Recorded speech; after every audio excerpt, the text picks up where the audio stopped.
Keith Hansen to come and make his remarks.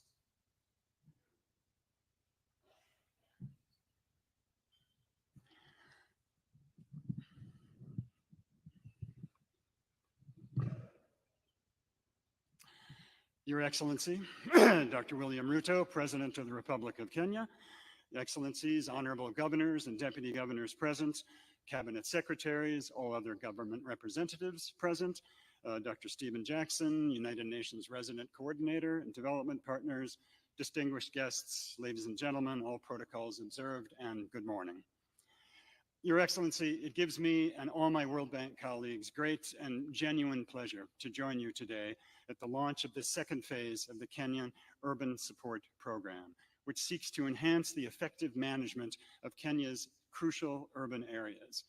The World Bank recognizes the importance of cities as the engines of economic growth.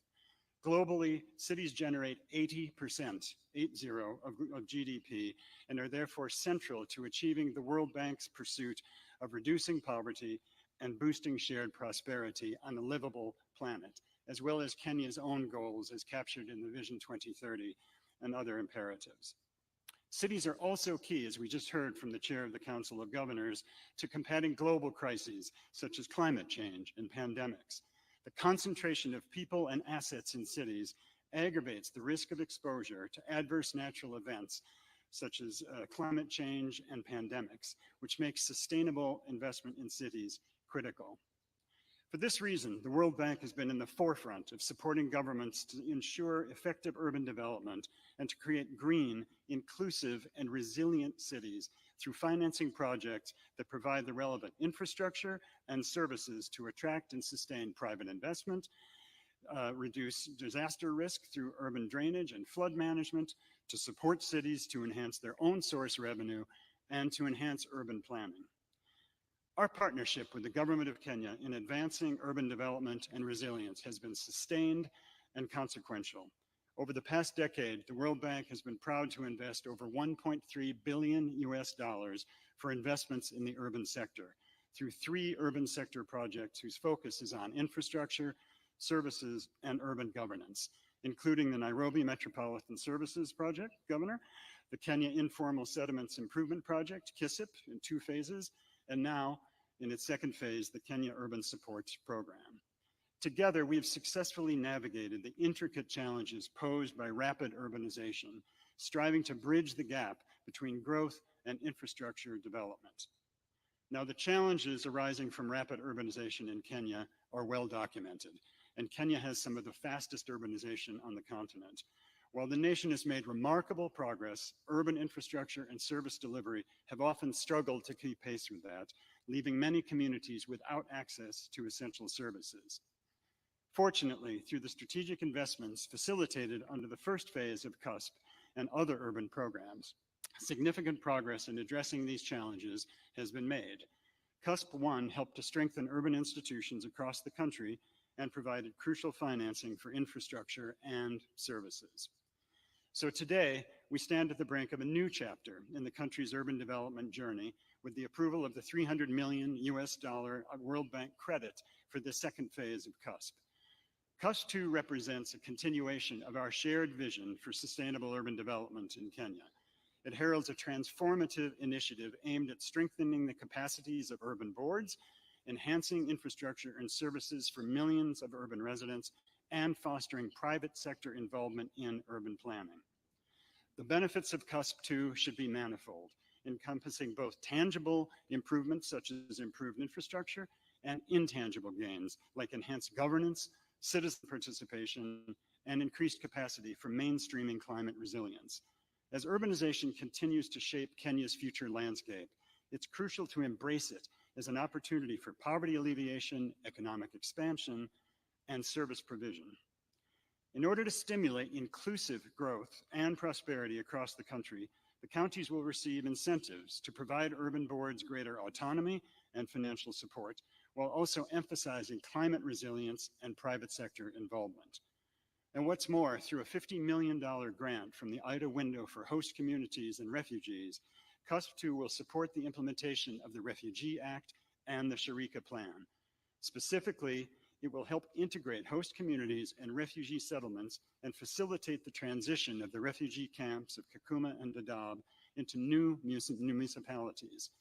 These new vibrant urban centers with a shared use of facilities and services will help foster social cohesion and economic empowerment and drive shared economic growth and urban employment opportunities for host communities and refugees alike. In addition, the World Bank has committed more than $1 million in technical assistance to support the effective implementation of the program. Through the Japan World Bank program for mainstreaming disaster risk management in developing countries, we've supported the development of critical guidelines for mainstreaming climate resilience into urban plans and investments. Through the Quality Infrastructure Investment Partnership, we're providing support to enhance municipal service delivery data, improve asset management, and develop an effective framework for subnational governments to engage with the private sector. Also, through the City Planning Labs program, we're aiming to strengthen capacity for data-driven urban planning. Your Excellency, it is no exaggeration to say that effective urban planning and infrastructure investment will both literally and economically shape Kenya's destiny in this century. We in the World Bank are confident that strong investments today can help further strengthen the foundation in the future for sustainable growth, resilience, and equality of opportunity for generations to come. So in closing, let me reaffirm to you the World Bank's unwavering commitment to partnering with government in building a resilient, green, and inclusive urbanization pathway. Your Excellency, together we have the power to shape a brighter, more inclusive, and more prosperous future for all Kenyans. So indeed, the future is urban. Asanteni sana.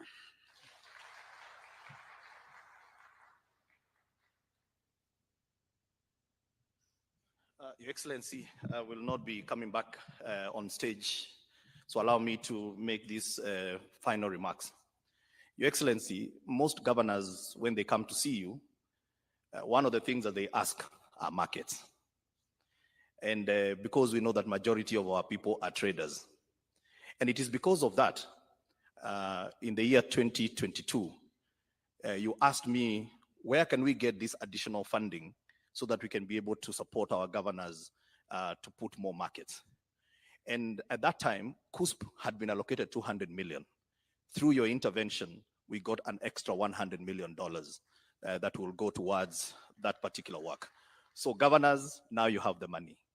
Number two, it is important to note, now for you governors, that CUSP 2 departs slightly from CUSP 1 in the sense that you will not get money automatically. There are minimum conditions that you need to meet. One of them is that you have got to deliberately transfer the functions to the municipality. It is another level of devolution. Number two, you must transfer the assets that belong to the municipality, and then you must be able to do a budget for those municipalities. Without those three key things, the money is still not yours. So I will encourage you that when you go back, you fast track on this because this money is ready, and we don't want to have an issue with allocating the resources. Lastly, Your Excellency, we are undertaking affordable housing program in almost every urban area. One of the things that is this program is going to support is the last mile. So for example, where there is like 2 kilometers of trunk sewer network, you can allocate these resources towards that. Where you need to do a road towards your affordable housing scheme, these funds are available for that. Stormwater drainage and so on and so forth. So we believe that this is the best example, Your Excellency, of what our constitution envisioned when we talked about interdependency of governments. It has been a pleasure being your master of ceremony. It is now my pleasure to invite the Cabinet Secretary for the National Treasury to come and tell us whether the money is there yet. Karibu, Waziri.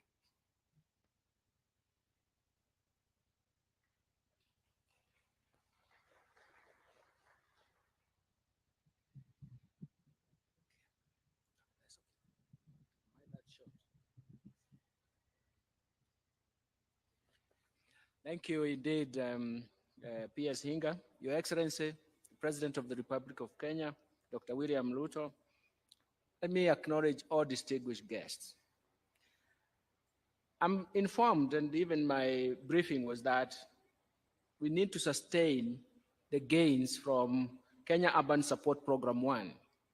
And the government has set to implement the second Kenya Urban Program, Kenya Urban Support Program 2 at the cost of 350 million, comprising of a loan of 300 million and a grant of $50 million from the World Bank. That's a total of 350 million for the next 5 years. When I was coming here, Your Excellency, I thought that my actually small task was actually to sign and carry that check here. But since then, I think it has changed. I'm forced to say a few remarks on the Kenya Urban Support Program 2 goal that is very, very important to leverage the urbanization as the road to national modernization. And it's going to be important to promote effective urban planning and management systems through counties as primary providers of public service delivery. But the most important thing is that Kenya Urban Support Program 2 aims to sustain the gains achieved through Kenya Urban Support Program 1 and will continue to strengthen the capacities of urban centers in 4 areas. First, to improve the delivery and resilience of urban infrastructure and services. You can see how it has been tested by the France. Second, to equip urban institutions with appropriate technical and financial capacities for the provision of resilient urban infrastructure and services. Third, to build the foundation for stronger engagement of the private sector. And finally, to support the transition of refugee camps into integrated host communities and refugee settlements, and using the resources under the grant component. This area will use the grants under the component. I'm happy about these 4 areas because they are very, very critical in terms of our urban development. However, as we embark on the implementation of Kenya Urban Support Program 2, I wish to urge the counties to ensure full accountability of dispersed funds at the CUSP 1, or Kenya Urban Support Program 1, because failure to account for these funds may impact on further disbursement to the affected counties. It is not a warning, it's actually a matter of prudence. Then, to ensure that sustainability of the gains that have been held in the first phase and now the second phase, counties must gradually start allocating own resources for urban infrastructure and services to sustain the momentum, which is very, very critical for our development. Finally, Your Excellency, I would like to urge the ministry to work closely with other ministries implementing other related projects like Kenya Devolution Support Program funded by the World Bank in order to create a synergy and have positive impact on the urbanization at the grassroots level. And this is what we are going to make sure that the momentum is created and we have tangible results.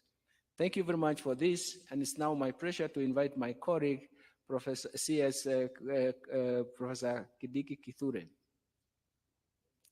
to make to make his remarks. Which one do you start?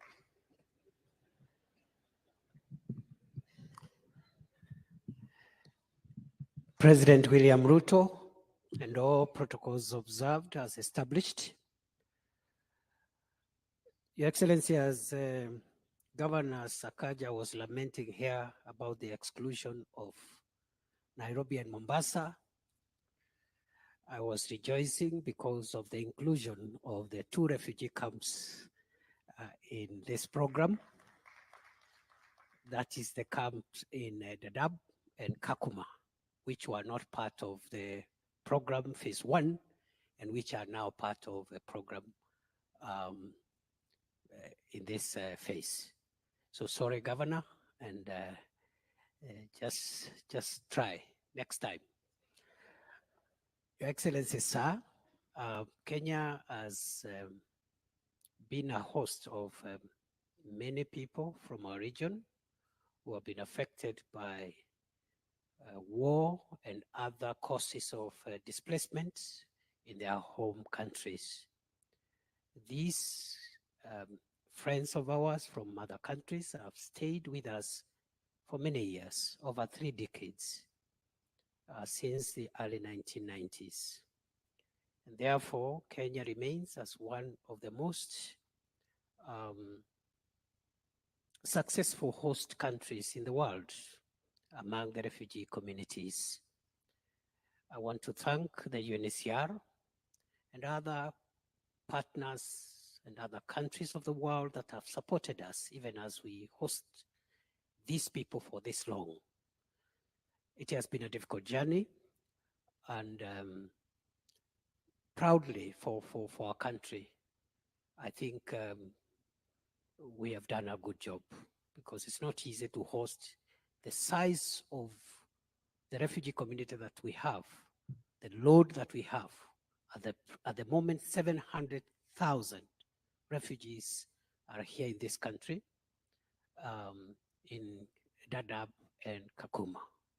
And this is the spirit of burden sharing in the world, as opposed to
in those countries. With those many remarks, it's now my pleasure and privilege to invite my sister minister, Alice Wahome, who is in charge of lands, housing, public works, and urban development. Welcome, Minister.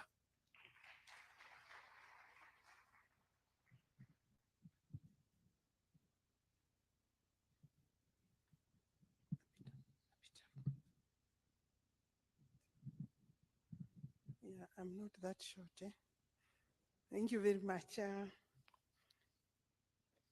Your Excellency, the President of the Republic of Kenya and Commander-in-Chief of our Defense Forces, Your Excellency, the Deputy President, Rigathi Gachagua, Your Excellency, the Prime Cabinet Secretary, Your Excellency, COG Chair, Governor Waiguru, Governor Sakaja, all Excellencies, Governors, Principal Secretaries present, including my able Principal Secretary, Charles Hinga, World Bank Country Director, Executive Director, UN Habitat, who are our great supporters also, our development partners, UN agencies present. May I just maybe mention their staff also, some of them have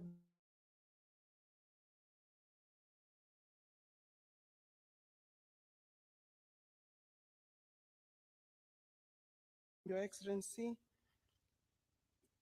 UNHCR, because of the special, especially because of the special municipalities, Dadaab and Kakuma. Your Excellency, I have a few remarks to make. We have, maybe you allow me, before I forget, to allow ask the PSs who have come to stand up, we recognize them because they have been working in coordination with Hinga. Let's recognize you, please, because you not have opportunity to come here. Led by the PS National Treasury, they are all here. Thank you very much. Our staff at the ministry for a good job. Please, let's recognize you. You know, this is a state house where you are now. Yeah, very good. Thank you very much. I think feel all welcome in terms of this project, Your Excellency. We are very happy for this occurrence today at State House. The remarks that I will make, Your Excellency, is that it's a significant occasion as we gather to launch the second Kenya Urban Support Program, that is KUSUP 2. It is with immense honor and profound sense of purpose that I extend a warm welcome to each one of you, recognizing the central role that you have played in shaping the future of our urban landscapes, and acknowledge the plight and pledge of KUSUP 2 that will be a vital element in building resilience. I think I've gone very fast there. That our country confronts the aftermath of these floods, and we are acutely reminded of the interconnected challenges that we face in the urban development, the escalating demand for affordable housing, resilient infrastructure, efficient transport system that we need, essential services becomes even more critical when natural disasters strike. Our most vulnerable citizens, those residing in informal settlement, bear the disproportionate burden of such events. Governor Sakaja has alluded to that. We have to reflect critically on the status of our cities and urban areas. It is evident that as a country, we are experiencing unprecedented urbanization propelled by a myriad of factors, including rural-urban migration, population growth, devolution, industrialization, as well as technological advancements, all which underscore the evolving nature of our urban centers. These hubs of activity serve not only as engines of economic growth and innovation, but also as crucibles of diversity, culture, and opportunity. Your Excellency, creating vibrant, sustainable, and inclusive cities requires a holistic approach that encompasses policy coherence, strategic planning, and targeted investments. The onus rests on both the national and the county governments to collaborate in steering the course of urban development and ensuring that the dividends of progress are equitably distributed across all segments of society. The launch of KUSUP 2 marks the commencement of the second phase of the program to enhance our urban development trajectory, leveraging on the achievements of its predecessor, the program number 1, KUSUP 1, with its focus on reinforcing governance mechanisms, enhancing institutional capacities, improving infrastructure and delivery. KUSUP 1 made an enduring impact on Kenya's urban fabric, paving the way for the sustained advancement and prosperity. Your Excellency, KUSUP 1 was implemented in 59 municipalities across 45 counties, with the exception of Nairobi and Mombasa. It is true, we left them out. And you know, we have this saying of leave no one behind. As part of the success of program, the municipalities have more than doubled and now stand at over 100. I think we need to reconcile those numbers because the governor for Kirinyaga has 109 and I have 100. I think Hinga there, we need to reconcile the numbers of municipalities. The current program will build upon the triumph and insights gleaned from its forerunner, the KUSUP 1, and will be implemented, I confirm, in 77 municipalities, including the refugee hosting municipalities. That is what, because the numbers allow Kakuma and Dadaab and Garissa counties, respectively. KUSUP 2 signifies a continuation of our collective commitment to transformative urban development. Your Excellency, rooted in the principles enshrined in the Constitution of Kenya, which advocates the rights to a clean, healthy environment for all citizens, KUSUP 2 embodies our commitment to sustainable development and environmental stewardship. Additionally, the program is aligned with the National Urban Development Policy. Your Excellency, we will need more funding to achieve this, and aims at fostering resilient, well-managed urban centers that serve as vibrant hubs of economic activity, social cohesion, and cultural vitality.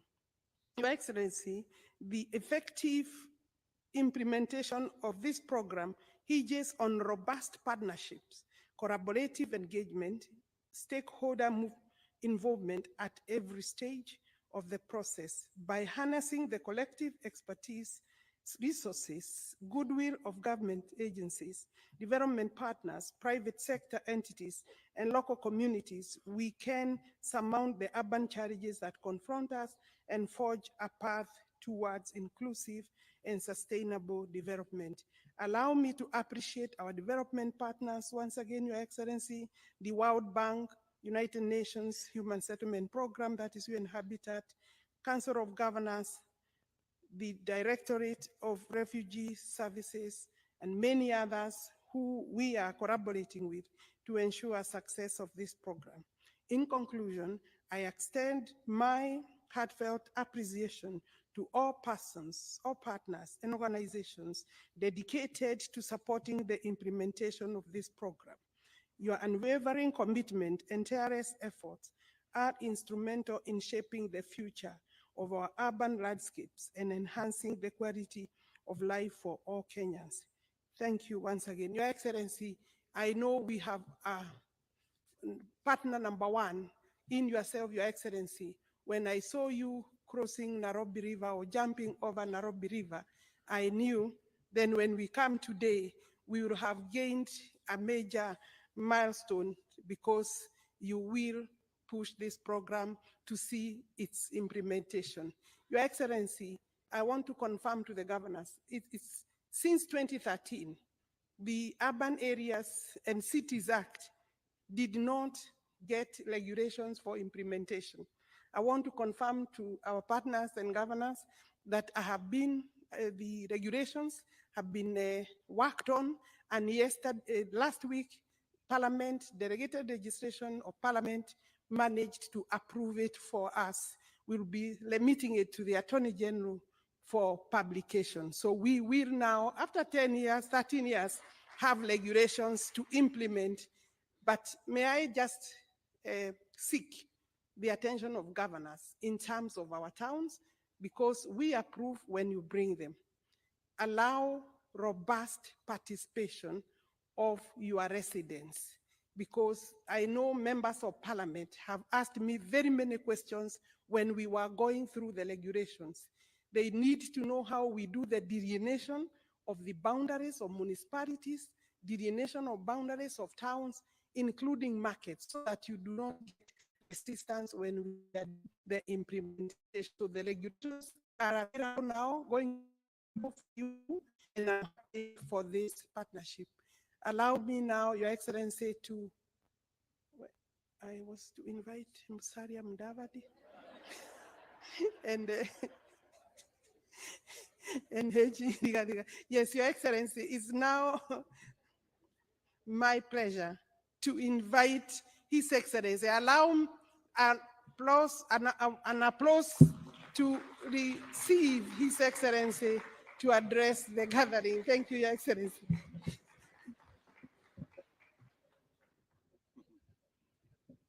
Thank you very much, Minister. Please, let's take our seats. Your Excellencies, Honorable Ministers, distinguished ladies and gentlemen, good morning and welcome to this very important meeting. Last year, I participated at the Kenya Urban Forum in Naivasha, where we reflected on the need to develop adequate capacity to serve rapidly growing urban populations by investing in the radical expansion of essential housing, water, energy, transport, sanitation, and other pieces of infrastructure that would support urban planning and the reality that we live with, that the future is urban. I don't know whether it's correct to say the future is urban, or is it the present and the future is urban? It has been clear for some time now that the future of humanity is urban, and this trend applies to us in Kenya, where urbanization has been steadily growing at the annual rate of about 5%. In fact, at independence, it was 8% of the population in 1963 lived in urban centers. Today, we are at 34%. Projections indicate that this trend will continue, with urban populations expected to reach 50% by 2050. It is equally evident that lack of coordination and planning has deprived us of the numerous benefits of urbanization. Consequently, important economic drivers of development as well as high living standards lead to proliferation of insecure and unsustainable settlement patterns, which undermine dignity, security, safety, and health, while also driving environmental degradation. Looking at our cities today, looking at our urban settlements today, Hinga keeps reminding me that we have 1,410 informal settlements in Kenya, where there is no road network, scarce water, poor sanitation, sometimes no electricity, and people live in very bad conditions. And it is a stark reminder to us as leaders that there is something that urgently needs to be done to sort out the future. Because the future is urban, we must sort out urban settlements. As a matter of national policy, we are committed to enhancing urban governance and management, and with the aim of implementing effective development planning in a manner that promotes robust urban investment and the provision of inclusive, high-quality social infrastructure in all urban areas and cities throughout the country. If there is an intersection between the bottom-up economic transformation agenda's program of housing and this KUSIP program, it is because both are aligned in making sure that there is sufficient infrastructure to support urban dwellers. And therefore, this KUSIP 2 program is clearly in tandem with our plan on urban housing, because one cannot do without the other. We need the infrastructure, we need proper planning, we need roads, we need sanitation, we need stormwater management, we need non-motorable transport to be able to facilitate movement in urban areas. But if people are living in slums, it becomes not so much of a benefit. That's why a combination of our plan on social housing, on affordable housing, with this program makes a wholesome program for our cities. Urbanization, ladies and gentlemen, is both a fundamental driver and critical outcome of rapid economic growth. Kenya's under-urbanization presents an opportunity to establish a solid foundation for urban development, thereby improving economic opportunities and living conditions for millions of citizens. And let me contextualize this. The governor of Nairobi tells us that Nairobi will have 10 million people shortly. For us to remove that pressure from Nairobi, it is important for us, like the way we came up with devolution. Devolution was supposed to decongest the center and create alternative centers of growth in different parts of Kenya.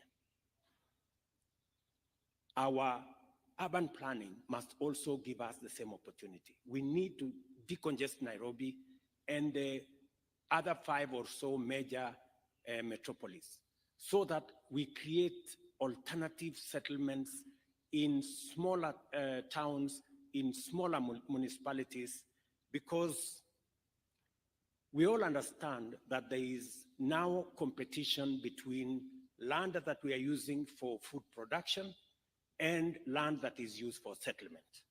And therefore, townships, towns, and cities will give us an opportunity to remove the pressure that currently is on agricultural land by making sure that we settle people in urban centers so that we can free land that is used for agricultural production to feed the nation.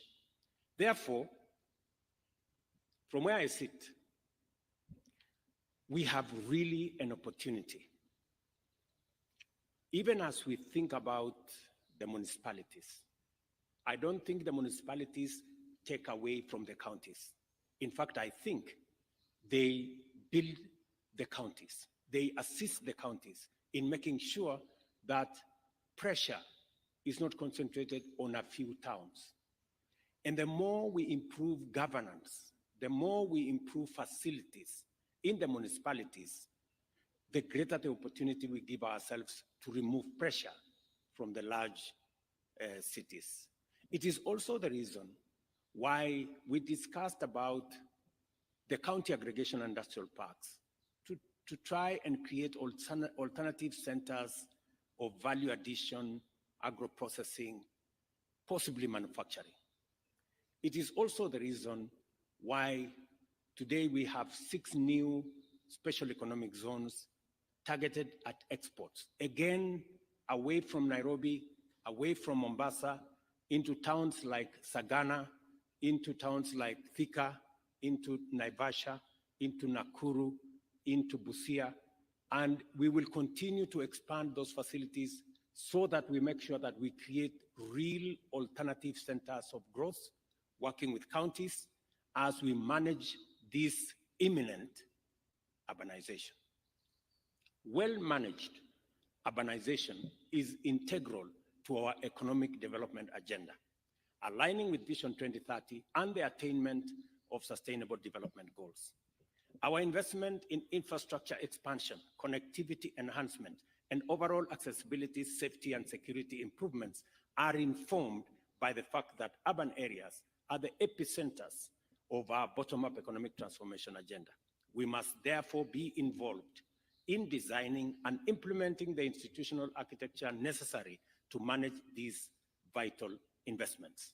Accordingly, the Kenya Urban Support Program 1 has enabled us to establish foundational institutions that will drive our sustainable and inclusive urbanization agenda. Primarily, this will be the 77 municipalities as well as 2 special municipalities across 45 counties. This is a substantial portion of the 300 urban areas identified in Kenya, 220 of which require development investment in order to achieve our urbanization policy objectives. I am therefore encouraged that Kenya Urban Support Program 1 delivered the foundation from which we shall now proceed to actualize our ambition of holistically achieving sustainable urban development by enhancing the resilience of infrastructure and services, engaging the private sector in urban planning and development, and integrating refugee camps with host communities. We all agree that our urban development strategy requires sustainable financing, but this has not been forthcoming at the levels expected. It is crucial, therefore, that the World Bank's 350 million or 46.5 billion funding for the second Kenya Urban Support Program is utilized responsibly and optimized for maximum benefits. Let me say this. We've been informed here that KUSIP 1 was satisfactory. I think that tells us something. satisfactory is not good. We just managed. Maybe we got a C or something. I think it is important, and it's now a reminder for us that KUSIP 2 must be excellent. We must all work together towards making KUSIP 2 a real game changer. And several components have been put there to make sure that this succeeds. I'm very happy that the World Bank director, country director, has said that there is 100 million to support this program on capacity building. It is very important that that money is deployed to make sure that this program is understood and this program succeeds. Capacity building is very important because it gives us the framework and the understanding so that the implementation of this program can move seamlessly. I want to ask the World Bank to make sure that the resources, at least for capacity building, comes ahead of any other resources so that those in municipalities, those in counties, staff in our ministry can understand this program to avoid wastage, to avoid pilferage, to avoid corruption, and to avoid theft.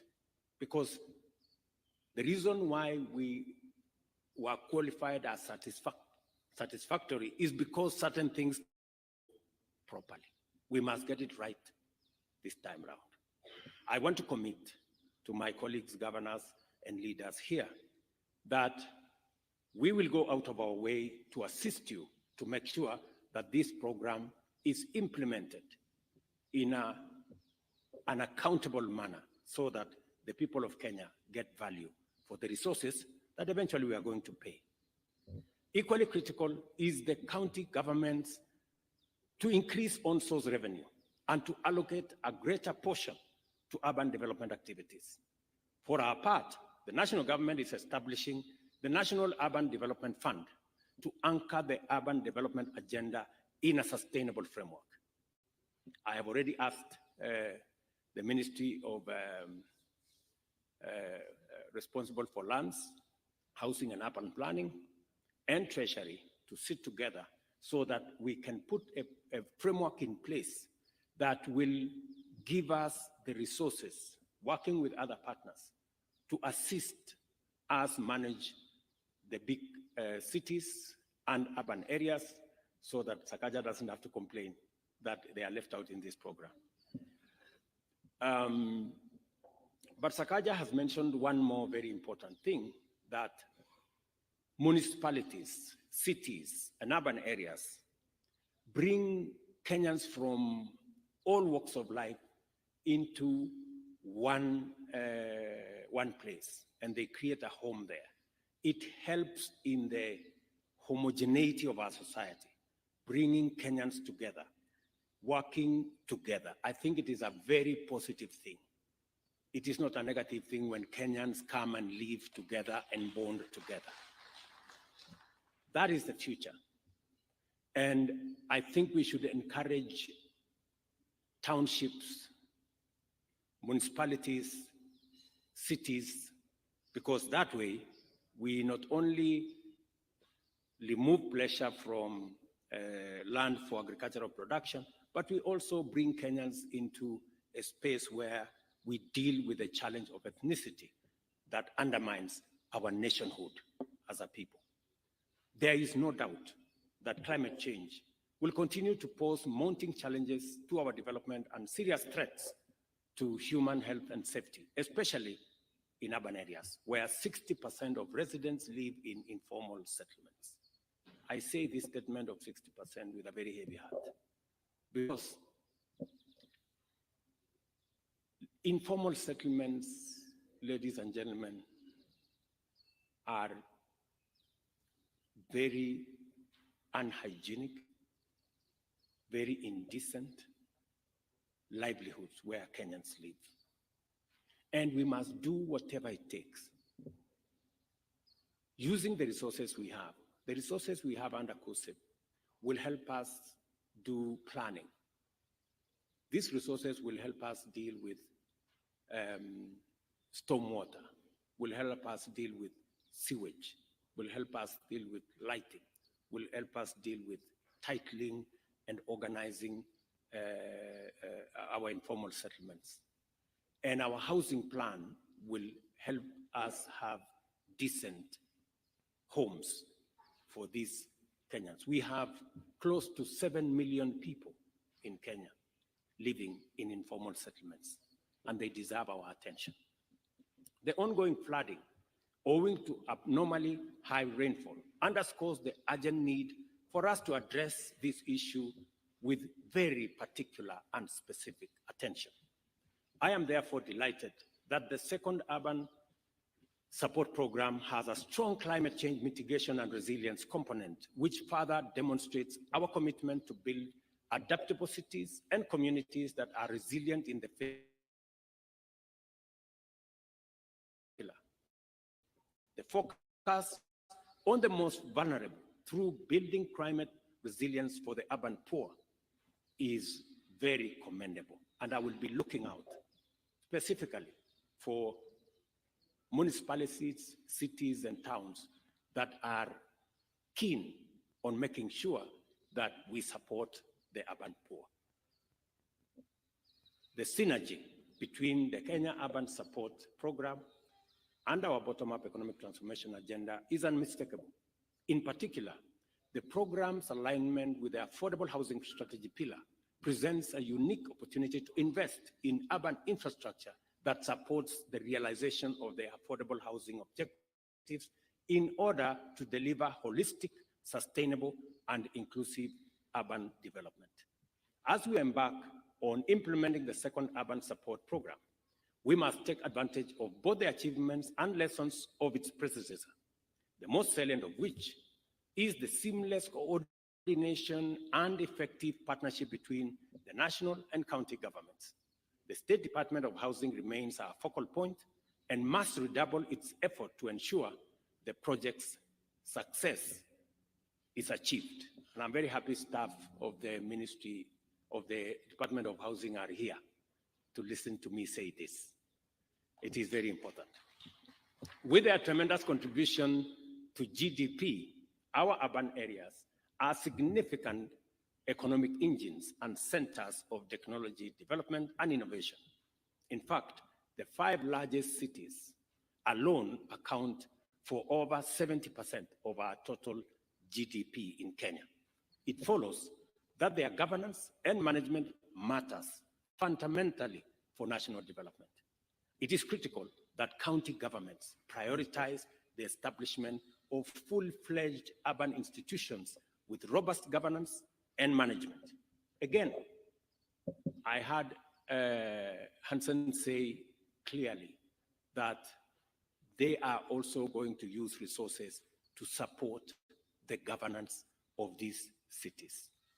I want to ask my friends governors, it is a mark of very strong leadership if you can delegate and if you can make sure that these municipalities have some measure of autonomy for them under your supervision to make sure that they deliver on the program that you give to them. It is really a mark of very strong leadership if you can assign other people to do the job at that other level. Of course, still under your management and supervision.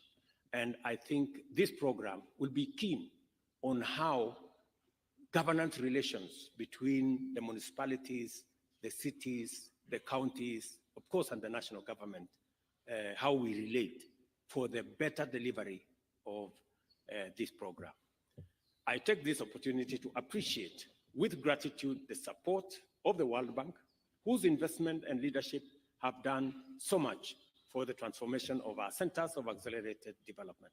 We do not take your partnership, Hansen and your organization, for granted. We believe this partnership is a partnership that gives us a win-win outcome. It is also important for me to thank the participating county governments for their commitment which has been demonstrated time and time again over the course of this initiative. I look forward to witnessing a more urgent, focused, and ambitious approach to this program. Let me say this in conclusion. As I have said, this program talks to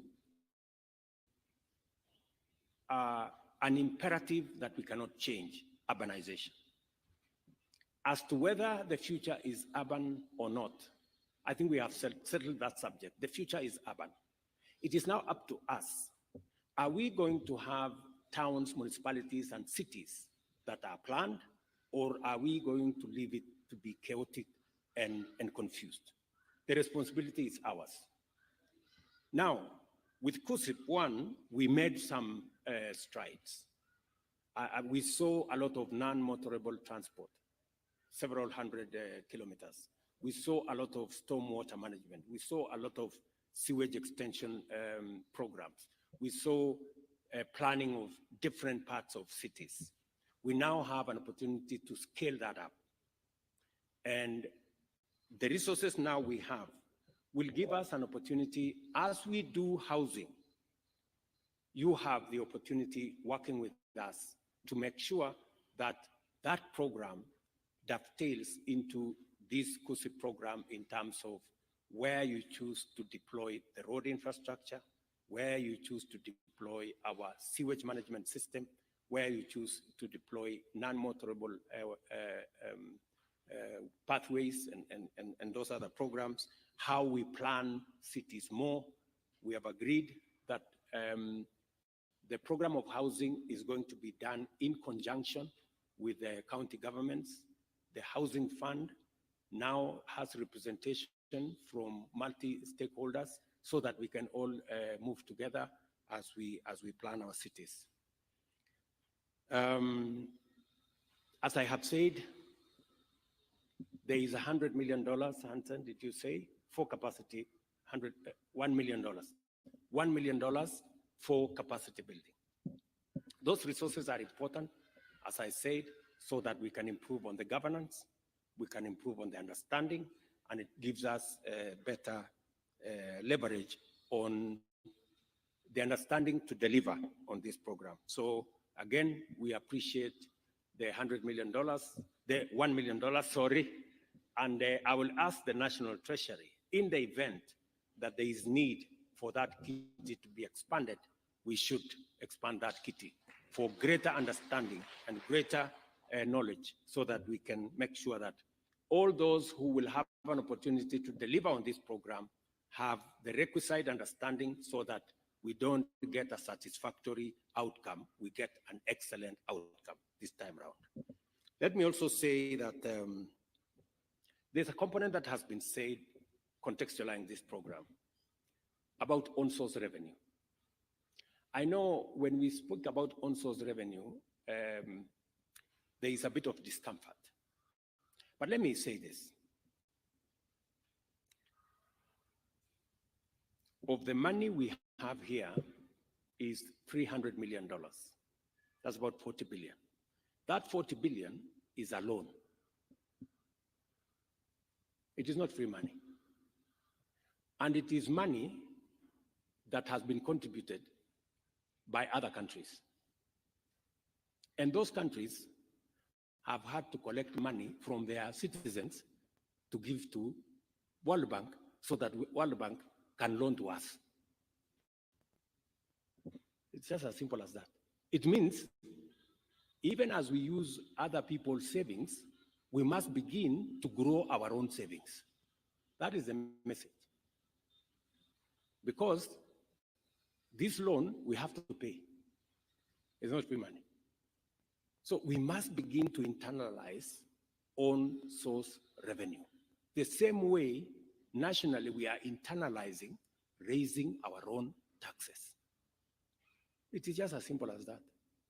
There is no free lunch anywhere in the world. Even as we clap for the World Bank, and they are very good people, and they are friends, but this is money we will pay. You know, when we say we thank the World Bank, people think they have given us money. They have loaned us money. So to understand, tuelewane. So as we look for the loan, at the back of our minds, we must be thinking, in future, how do we make sure we don't have to look for a loan? We will build our own capacity to raise our own resources. So, my friends, governors, let us also focus on on-source revenue. It will make your work very easy. I like the conditions that have been attached to this money. You know, I was speaking to the chair of the Council of Governors there, and he was telling me, it looks like we will never get this money. They have said, go do this, you must do this, and then do this also. But that's what it is, you know. This is money we have to pay, so we have to make sure that there are sufficient conditions that make sure that it doesn't get lost. So I would encourage us, and the World Bank have been phenomenal in support for Kenya. We must be grateful. But you can see, even as they give us this money, they are reminding us that you must use it well and you must pay. So we must think about how to raise our own resources as well.